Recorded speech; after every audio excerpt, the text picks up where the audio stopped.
السلام علیکم ناظرین، آج میں آپ کے لیے ایک بہت ہی پیارا واقعہ لے کر آئی ہوں۔ پلیز ویڈیو کو اینڈ تک ضرور دیکھیے گا۔ جنت کی حور حضور صلی اللہ علیہ وسلم نے حور کی رونے کی آواز سنی تو آپ نے حضرت جبرائیل علیہ السلام سے پوچھا کہ اے جبرائیل، یہ کون رو رہا ہے؟ جب حضرت جبرائیل علیہ السلام نے آس پاس دیکھا تو دیکھتے کیا ہے کہ ایک حور رو رہی ہے۔ تو حضرت جبرائیل علیہ السلام اس کے پاس گئے تو حیران رہ گئے، کیونکہ بسم اللہ الرحمن الرحیم معراج کی شب تھی۔ سارا عالم بالا سلطان قونین کے خیر مقدم کے لیے چشمے بڑھ رہا تھا۔ ملائکہ مرسلین کی جھرمٹ میں شاہانہ تعجب و احتشام کے ساتھ سرور کائنات صلی اللہ علیہ وسلم کی سواری پہنچی۔ قدسیوں کے بیڑے چھک گئے تھے، عرش کا پرچم سرنگوں ہو گیا تھا۔ امیدوں کے ہجوم سے گزرتے ہوئے عالم ملک کا معائنہ فرمایا۔ آپ غشت کے لیے باغ فردوس کی طرف بڑھے۔ مرحبا کہنے کے لیے ہر طرف غور غلما کی صفیں استدا تھی۔ حضرت جبرائیل علیہ السلام قدم قدم پر برہم رقاب تھے، جنت کی سیر کرتے ہوئے مقام سے گزر رہے تھے کہ حضور کی چشم اقدس ایک غمگین اور ملول حور پر پڑی، جو ایک درخت کی ٹہنی تھامے ہوئی تھی اور رو رہی تھی۔ فردوس کے عالم خوشگوار میں رنج و غم کی پرچھائی دیکھ کر حضور کو بڑا اچنبھا ہوا۔ حضرت جبرائیل علیہ السلام سے ارشاد فرمایا کہ دریافت کرو یہ حور کیوں رو رہی ہے؟ جنت کی ایسے دوام میں اسے کون سا غم لاحق ہو گیا؟ حضرت جبرائیل علیہ السلام اس کے قریب پہنچ کر کہا، تجھے کیا معلوم نہیں کہ سلطان قونین نے جنت میں قدم رنجہ فرمایا ہے؟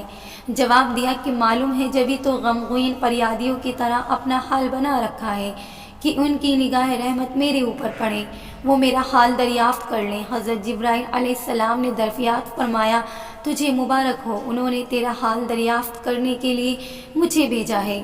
جواب کے انتظار میں حضور کی سواری رکی ہوئی ہے۔ حور نے اپنی آنکھوں کا آنسو آنچل میں جذب کرتے ہوئے کہا، سلطان قونین کی سرکار کو میں اپنے غم بے درد کی انگیز کہانی خود سناؤں گی۔ یا رب کے ہونے کی اجازت ملتے ہی حاضر ہوئی، جھک کر سلام عرض کیا، جلالت شاہانہ کے آداب بجا لائی اور اپنے سرگزشت سنانا شروع کیا۔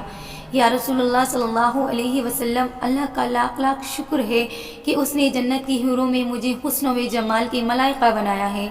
آٹھوں جنتوں میں میری طلعت و زیبائی کا کوئی حریف نہیں، اور میری درخشاں عارض کی جو دوت فردوس کے معبود پر پھیلی ہوئی ہے، اگر بے نقاب ہو جاؤں تو دیکھنے والوں کی آنکھیں خیراں ہو جائیں اور جنت میں دوپہر کا اجالا پھیل جائے۔ یا رسول اللہ صلی اللہ علیہ وسلم، ایک دن کا واقعہ ہے کہ اچانک میرے دل میں یہ خیال گزرا کہ قیامت کے دن ساری حوریں کسی نہ کسی بندے کے مقبول کے حوالے کی جائیں گی۔ علم الہی میرا بھی کوئی جوڑا ضرور مقرر ہوگا جس کی رفاقت میں مجھے دائمی زندگی گزارنی ہے۔ یہ خیال آگے بڑھتے بڑھتے ایک آرزو کی صورت میں تبدیل ہو گیا، یہاں تک کہ جنت کی ایک خوشگوار سحر کے وقت میں نے اللہ رب العزت کی بارگاہ میں یہ التجا پیش کی، الہ العالمین، تیری نعمت و احسان کے آگے میری پیشانی ہمیشہ خم رہے گی کہ تو نے مجھے حسن بے مثال خلقتوں سے سرفراز کیا ہے۔ الہ العالمین، مدت سے ایک آرزو سینے میں مچل رہی ہے، ایک عرصے سے قیامت میں اپنے جس بندے کے مقرب کے حوالے تو مجھے کرے گا، ذرا اس کی ایک جھلک مجھے بھی دکھلا دے، کم از کم یہ تو دیکھ لوں کہ میرا جوڑا کیسا ہے۔ رحمتوں کے دریا جوش پر تھا، میری یہ التجا قبول ہو گئی اور حکم ہوا کہ سامنے جو آئینے رکھا ہے اسے ایک نظر دیکھ لے، اس پر تیرے جوڑے کی جھلک نظر آئے گی۔ یا رسول اللہ، میں ارمان و شوق میں ڈوبی ہوئی آمنے کی طرف بڑھی۔ میرے قدم میں خوش زمین پر نہیں پڑ رہے تھے کہ آج عالم جاوید کے محبوب ترین ساتھی کو دیکھنے جا رہی تھی۔ میری آنکھوں کے پیمانوں سے جلووں کی شراب ٹپک رہی تھی، جھومتی مچلتی آئینے کے سامنے پہنچی، جو نگاہیں اٹھائی دل پر ایک بجلی گری، ایک آرزو کا سارا خیر من جل گیا۔ اس وقت سے لے کے آج تک ارمانوں کی خاطر سے دھواں اٹھ رہا ہے، دل کو کسی کروٹ بھی چین نہیں ہے۔ ہمیشہ اس غم میں سلگتی رہتی ہوں کہ ایک بشکل سیاہ فام اور ہوشتناک چہرہ کے ساتھ میرا کیوں کر نباہ ہو سکے گا، جبکہ اس کی تصویر طبیعت کو دہشت ہونے لگتی ہے۔ حضور اکرم صلی اللہ علیہ وسلم نے زریلے مسکراتے ہوئے دریافت فرمایا، اپنے جوڑے کا جو سراپا تو نے آئینے میں دیکھا ہے ذرا میرے سامنے تو بیان کر۔ اس نے ٹھنڈی آہ بھر کر کہا، سر سے پاؤں تک مجسم سیاہی خوفناک، اندھیرا، چھوٹی چھوٹی آنکھیں، موٹے موٹے ہونٹ، چوڑے چکلے دانت، چپٹی ناک، بھدا چہرہ اور تنگ و تاریک پیشانی، قد و قامت بھی بالکل بے ڈھنگا، چشمے نور میں نکھری ہوئی چاندنی اور گلالہ کی بہاروں کے ساتھ اس وحشت مجسم کا پیوند کیوں کر جوڑا جا سکتا ہے؟ وہ جب اپنی بات ختم کر چکی تو حضور نے سر اٹھایا، آنکھیں غیرت جلال سے سرخ ہو گئی، ارشاد فرمایا، تو نے میرا جو سراپا بیان کیا ہے وہ تو میرے پیارے بلال کا ہے۔ ایک عاشق کا سراپا، ایک مومن وفاق عیش اور نگار خانہ ہستی کے ایک گوہر نایاب کو پا کر تو غم نصیبی کا شکوہ کر رہی ہے؟ کیا تجھے معلوم نہیں کہ بلال میرا عاشق مجسم ہے؟ میں نے اپنے پلکوں کے سائے میں اسے پناہ کی جگہ دی ہے، اور سن لے، میرا بلال بارگاہ یزدانی میں تقرب کی اس مسند امتیاز پر فائز ہے کہ فردہ قیامت میں اس کے جسم کی سیاہی حورین خلق کے رخساروں پر تل بنا کر تقسیم کر دی جائے تو آتش خدا میں وہ نکھرا ہوا سونا جس نے محبت کی شگفتگی میں دونوں جہاں سے منہ پھیر لیا ہے، وہ حسن و مجرد کا تماشائی فردوس کا حسن وہ کیوں کر خاطر میں لائے گا؟ اپنے جلووں کی زیبائی پر تو غرور نہ کر، ہو سکتا ہے جس دن 70,000 نقاب الٹ کر تو بلال کے سامنے آئے، میرا بلال تجھے ناپسند کر دے۔ حضور اکرم صلی اللہ علیہ وسلم کا ارشاد سن کر اپنے جذبات قابو میں نہ رکھ سکے، طلعت و جمال کا سارا خمار اتر گیا اور اضطراب شوق کی درافتگی میں چیخ پڑی، حضور میری معذرت قبول کی جائے، میرے غم کا بوجھ اتر گیا، وہ سیاہی فام بلال مجھے پسند ہے، میں اپنی خوش نصیبی پر نازا ہوں کہ سلطان کونین کا پردہ نذیر میرے حصے میں آیا، قیامت کے دن اسی سراپے کے ساتھ بلال کو اپنی آنکھوں میں بٹھانا چاہتی ہوں۔ اس کی معذرت قبول فرمائی گئی اور حضور اکرم صلی اللہ علیہ وسلم دعائیں دیتے ہوئے آگے بڑھ گئے، عشق کا کارساز تیرے دہائی اس کا یام فام غلام کو اتنا بڑھایا کہ کونین کا سر کا تاج بنا دیا، رحمت نور کے آبشار میں نکھرنے والے تیرے جسم کی سیاہی پر چراغ کعبہ کی روشن قربان ہے، تیرا نام و شوقت اسلام کی سب سے بڑی یادگار ہے، مسلمانوں کے سید و سرور بلال اپنے آتش خدا عشق کی ایک چنگاری ہمارے دلوں کی انجمن تک بھی پہنچا دے، نبض حیات کی پیش سرد پڑتی جا رہی ہے، ایمان و یقین کی حرارت کا مزاج اپنے نشان سے نیچے اترتا جا رہا ہے، یہود کا آتش خدا پھر سلگنے لگا ہے، دنیائے اسلام کو تیر فیضان عشق کی ضرورت ہے۔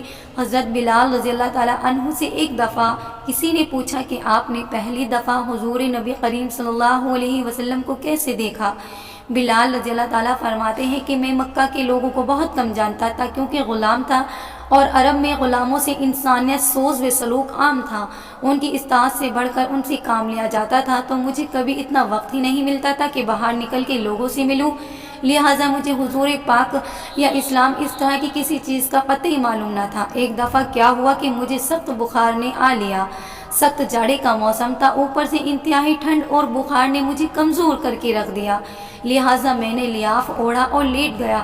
ادھر میرے مالک جو یہ دیکھنے آیا جو میں جوں پیس رہا ہوں یا نہیں، وہ مجھے لحاف اوڑھے لیٹا دیکھ کر آگ ببولا ہو گیا، اس نے لحاف اتارا اور سزا کے طور پر میری قمیض بھی اتروا دی اور مجھے کھلے صحن میں دروازے کے پاس بٹھا دیا کہ یہاں بیٹھ کے جوں پیس۔